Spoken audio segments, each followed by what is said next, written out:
Au cœur de l'été, certains habitués de la plus belle avenue du monde manquent à l'appel.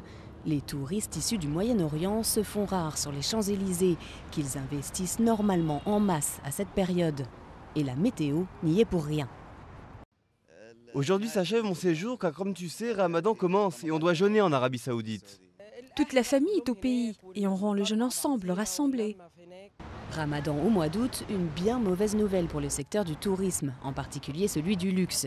Les touristes du Moyen-Orient représentent à peine plus de 3% des voyageurs étrangers à Paris, mais ils pèsent bien plus lourd dans le chiffre d'affaires du secteur. Et sur l'impact du Ramadan, on voit qu'on a des pertes de clientèle ou de chiffre d'affaires, en tout cas des manques à gagner, qui sont de l'ordre de 5 à 10% en fonction des établissements.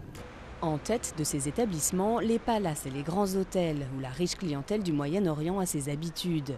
À titre d'exemple, le Plaza Athénée, pour lequel cette clientèle représente 15%. Au mois de juillet, il affichait presque complet, tandis qu'au mois d'août, un tiers des chambres devraient rester libres. Du coup, ici, on mise sur la rentrée scolaire. Donc je suis très confiant pour septembre. Par contre, c'est vrai que pour le mois d'août, nous n'avons pas de clientèle de substitution au Moyen-Orient. Les grands hôtels et les grands magasins. Le Moyen-Orient, c'est un client étranger sur 3 au printemps Haussmann en été. Alors ici, on prend les devants. En juin et juillet, le Moyen-Orient a été mis à l'honneur. Salons VIP, restaurants libanais, décorations aux inspirations orientales et même projections de films arabes. Un service ultra personnalisé pour une clientèle qui dépense sans compter.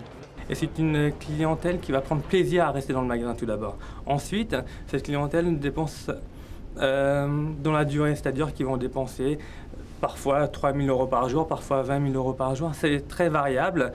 Une clientèle riche qu'on s'applique à fidéliser, d'autant plus que la tendance est en forte hausse. En 2010, le nombre de touristes du Moyen-Orient a progressé de près de 30% à Paris.